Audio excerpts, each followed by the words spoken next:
Hello बच्चों, how to pass on accounting series में आज हम लोग रियलाइजेशन अकाउंट की जनरल एंट्रीज को देखेंगे। ठीक है, जो डिसोल्यूशन चैप्टर है ये दो पार्ट्स में आता है, एक बाय प्रिपेयरिंग रियलाइजेशन अकाउंट, और अगर आ गया तो ये आपका बेस्ट ऑप्शन रहेगा। लेकिन ये इंटरनल चॉइस में नहीं आता है, तो कभी कभी क्या होता है कि केवल आपको जनरल एंट्रीज परफॉर्म करनी होती है। तो आज देखेंगे कि जनरल एंट्रीज कैसे बनाई जा सकती है। ठीक है, कट कॉपी पेस्ट तो हम लोगों ने देखा कि बैलेंस शीट को उतार लिया और थोड़ी बहुत जो पेमेंट्स की डिटेल है वो क्वेश्चन में देख के हम लोग रियलाइजेशन अकाउंट बनाते हैं। लेकिन जो जनरल एंट्रीज हैं अगर आपको आ गई तो उससे भी सिंपल है, क्योंकि यहां पर को आप लोगों को कट कॉपी पेस्ट भी नहीं करना, केवल आपको देखना है कि कितने में बिका और किसको बेचा। तो सबसे पहले आप क्वेश्चन जो आपका आंसर शीट होगी उसमें आप जनरल एंट्रीज का पूरा फॉर्मेट बना लेंगे। ठीक है, और आप लोगों को एक हमेशा क्या करना है, जब भी आप नया क्वेश्चन स्टार्ट करें तो एक बिगिनिंग ऑफ द पेज ही होगा। ठीक है, इट मींस वो मिड या फिर लास्ट पेज से ना करें। तो आपको हमेशा ध्यान में रखना पड़ेगा कि आप लोगों को एक शुरू का पेज लेना पड़ेगा और वहां पर को पूरा फॉर्मेट पूरे ही पेज का बना लीजिए। ठीक है, वंस यू हैव डन, आपने पूरा फॉर्मेट बना लिया, उसके बाद आप क्वेश्चन को रेफर करना शुरू करेंगे। ठीक है, इसमें डेट्स का कोई इंपॉर्टेंस नहीं होता, इसलिए मैंने सीरियल नंबर्स लिखे हुए हैं। देखिए यहाँ पर को डेट के इंस्टेड ऑफ राइटिंग डेट्स, तो हम लोग सीरियल नंबर 1 मतलब एंट्री नंबर 1 हम लोग देखेंगे जो भी हमारा ट्रांजैक्शन है। ठीक है, एज यू कैन सी यहाँ पर को बैलेंस शीट भी गिवन नहीं है आपको। ठीक है, तो यहाँ पर को बैलेंस शीट का अगर क्वेश्चन आएगा तो आप लोगों को रियलाइजेशन बनाना है। अगर सिर्फ ट्रांजैक्शन के हिसाब से, जैसे क्वेश्चन में लिखा हुआ है सिर्फ ट्रांजैक्शन के हिसाब से है, तो इसका मतलब आपको जनरल एंट्रीज परफॉर्म करनी है। तो पहला क्वेश्चन हम लोग देखते हैं, pass the necessary journal entry for the following transaction on dissolution of the firm of Arun and Vivek. There are two partners. After various assets and outsider liability transferred to realization account. ठीक है, इसका मतलब realisation में सारे assets और सारी liabilities को transfer कर दिया गया है। तो हम लोग एंट्री में कभी भी एसेट और लाइबिलिटी का नाम नहीं लिखेंगे, हम लोग सीधे रियलाइजेशन का ही नाम लिखेंगे। हाँ, तो देखते हैं कि पहला ट्रांजैक्शन हमारे पास क्या है। Arun paid creditors 18,500 in full settlement of their claim of 20,000।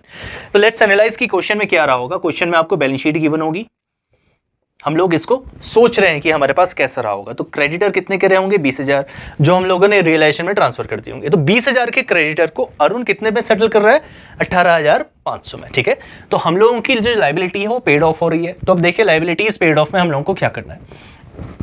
Arun जो पे कर रहा है उसको कंपनी बाद में पैसा देगी, क्योंकि वो खुद की लाइबिलिटी पे नहीं कर रहा है, वो किसकी लाइबिलिटी पे कर रहा है, वो कंपनी की लाइबिलिटी पे कर रहा है, मतलब फॉर्म की। तो उसको उसकी कैपिटल बाद में बढ़ा दी जाएगी। तो हम लोग क्या लिखेंगे, अरुण कैपिटल अकाउंट, और रियलाइजेशन को डेबिट में करेंगे।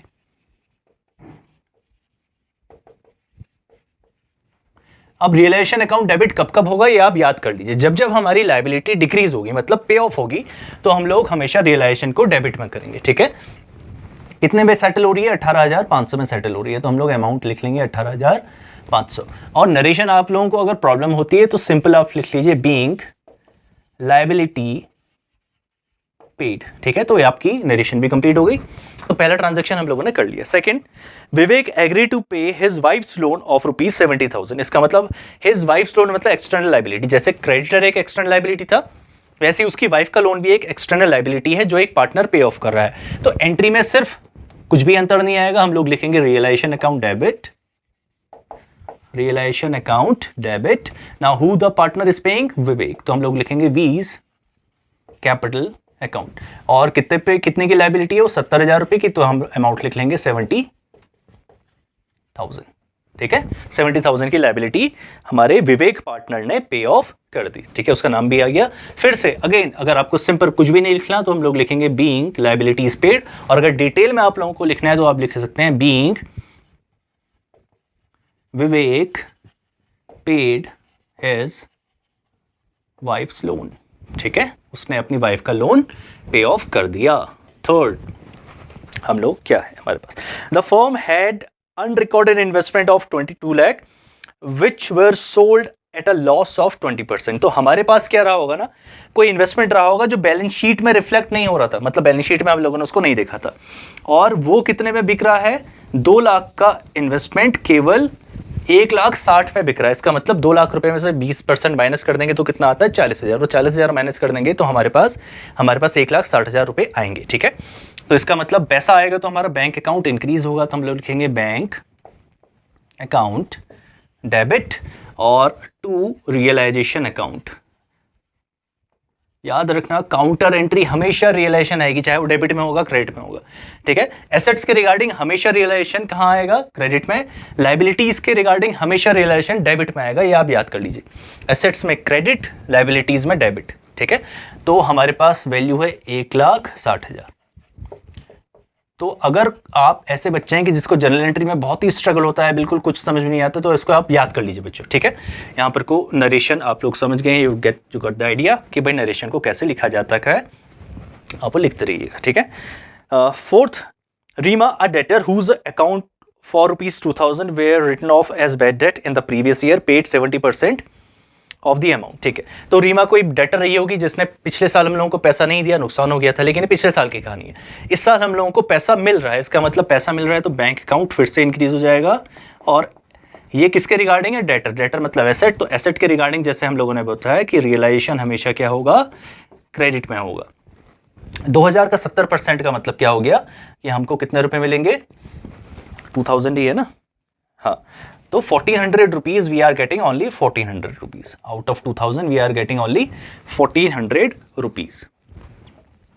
Fifth, the firm had stock of ₹1 lakh, Vivek took the stock at 10% discount, ठीक है। अगेन आपको जैसे कि याद है कि एसेट का जिक्र है तो रियलाइजेशन कहाँ होगा? क्रेडिट में रिकॉर्ड करना है। एसेट्स हैं तो रियलाइजेशन क्रेडिट में कर दो। अगर कुछ नहीं लिखा है तो बैंक अकाउंट लिख लो, किसी पार्टनर का नाम है तो उसकी कैपिटल लिख दो, वीज कैपिटल अकाउंट डेबिट, कुछ नहीं है बेटा, ठीक है, इतना ही सिंपल है। अब देखो 1 लाख रुपए के स्टॉक, 10% का डिस्काउंट, इसका मतलब कितने में लेके गए अपने घर? वो 90,000 रुपए में, ठीक है। और लास्ट एंट्री हम लोग देख लेते हैं इस क्वेश्चन की कि क्या है। Last entry is expenses of realisation 4000 paid by Vivek. Expenses का मतलब आप लोग यहाँ पर को इसको भी लाइबिलिटीज का ही हिस्सा मानिए, ठीक है, क्योंकि हमको क्या हो रहा है? खर्चा हो रहा है, तो लाइबिलिटीज पे ऑफ करना का मतलब भी खर्चा है, और इसको भी। तो हमारी जेब से पैसा जा रहा है, पैसा आएगा तो डेबिट होगा, जाएगा तो क्रेडिट होगा। तो हम लोग क्या लिखेंगे? रियलाइजेशन अकाउंट डेबिट, यहाँ पर को लिखेंगे टू, बैंक की जगह क्या आएगा? अब partner is paying of the, तो हम लोग लिखेंगे वीज कैपिटल अकाउंट। कितने रुपए हैं? 400 रुपए का है। तो this is your final entry. हम लोगों ने इस क्वेश्चन की एंट्री बना के देखी। देखिए इतना ही सरल है आप लोगों को एंट्री बनाना, ठीक है। कुछ क्वेश्चन प्रैक्टिस कर लेंगे और इसका आपको भी इसका आइडिया हो जाएगा, ठीक है। लेट्स रिवाइज कि हम लोगों ने क्या पढ़ा। रियलाइजेशन डेबिट कब करेंगे? जब कोई लायबिलिटी का कंसर्न है किस ट्रांजैक्शन में, तो उसका आप उसको डेबिट कर दीजिए। फिर क्वेश्चन में जाके देखिए कि क्या कोई पार्टनर का नाम है, तो पार्टनर का नाम लिख दीजिए। अगर अमाउंट निकालना नहीं भी आता है तो इतना भी करेंगे तो आप लोगों को इस एंट्री का आधा नंबर मिल जाएगा। मतलब अगर 1 नंबर की एंट्री है तो उसका आधा नंबर मिलेगा सिर्फ बाय पासिंग एंट्री। अमाउंट पे भी लिख लेंगे अच्छा तो पूरा 1 नंबर मिल जाएगा। अगर कोई एसेट का जिक्र है क्वेश्चन के अंदर तो आप हमेशा रियलाइजेशन को क्रेडिट में लिखेंगे। देखिए क्रेडिट क्रेडिट क्रेडिट, ठीक है। तो हम लोगों ने एसेट्स के रिगार्डिंग कर दिया। नाउ अगर हम लोगों को कुछ भी नहीं लिखा हुआ एंट्री में, किसी पार्टनर का नाम नहीं है तो बैंक आ जाएगा, किसी पार्टनर का नाम है तो उस पार्टनर का नाम आ जाएगा, ठीक है। इतनी चीजें आप लोगों को समझ में आ गई।